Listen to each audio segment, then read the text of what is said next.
ওর বাবা ঠিক এই অবস্থায় এসে দাঁড়িয়ে আছে, ওই ছেলেটা চুলের মুঠি ধরে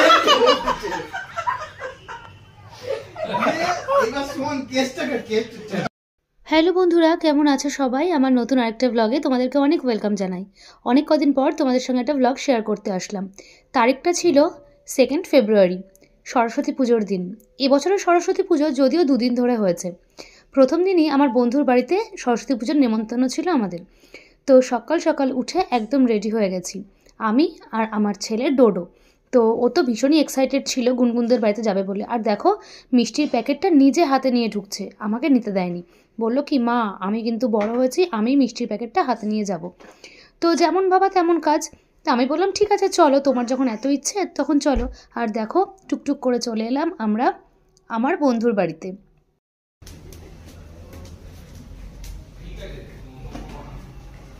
গুনগুন রানী কই? গুনগুন কই? গুনগুন ওলি বাবালে, ওলি বাবালে, কি সুন্দর ইয়েলো শাড়ি, ডোডোর ইয়েলো পাঞ্জাবি।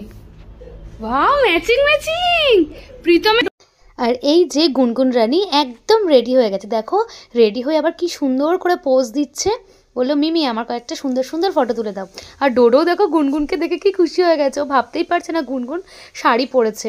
তো এই যে আমার বন্ধু, মানে যাদের বাড়িতে আমরা এসছি, আমার বন্ধু আর বান্ধবী, যাই হোক পাঞ্জাবি পরে একদম রেডি, আজকে বাড়ির হোস্ট।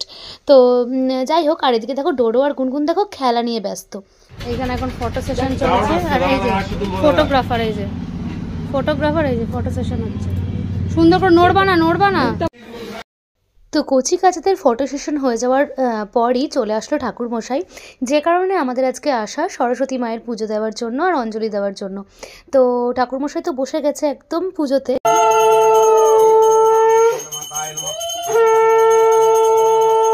আর এই যে আমার সর্বগুণ সম্পন্ন বন্ধু রাজা, তো আর এই যে পুচকিটা বসে বসে কি সুন্দর কাসর বাজাচ্ছে।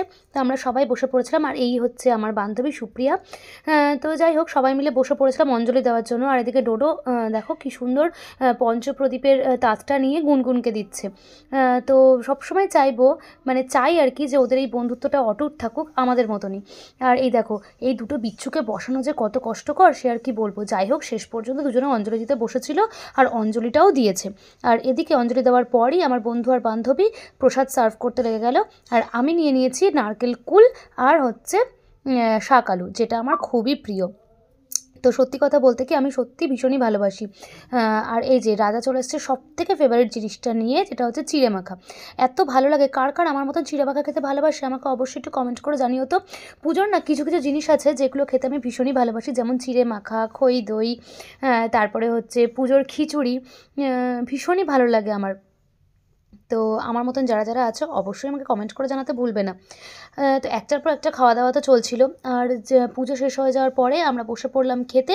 এই দেখো, খাবারে ছিল খিচুড়ি, তারপরে ছিল পাঁচমিশালির সবজি, মিষ্টি, সব কিছু। আর খাওয়া দাওয়া শেষ করে উঠতেই চলে এলো আমার বর। তো আমরা আগেই খেয়ে নিয়েছিলাম, কারণ দেরি হয়ে গেছিলো বলে, আর উপোস করেছিলাম বলে।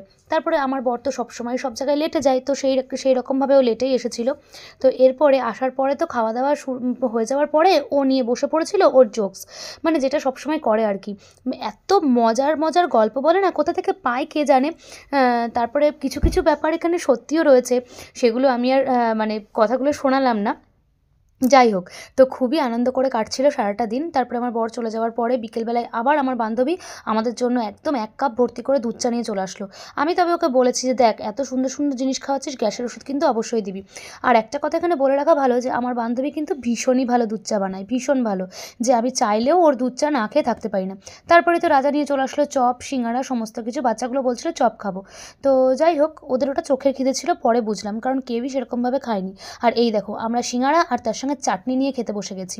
তোমরা হয়তো ভাবতে পারো, বাবা এরা কি খায় রে? হ্যাঁ, ঠিকই ভেবেছো, আমরা কিন্তু খেতে ভালোবাসি।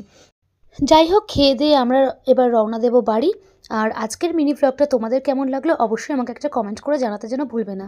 চলে যাচ্ছে, বারবার করে বললাম যে রাতে ডিনার কমপ্লিট করে যা, শুনবো না। এত কিছু খেয়ে আবার আমরা খাবো, বাবা আর খাওয়া দাওয়া না, আবার একদিন আসবো। এবার তোরা যাবি? যাবো।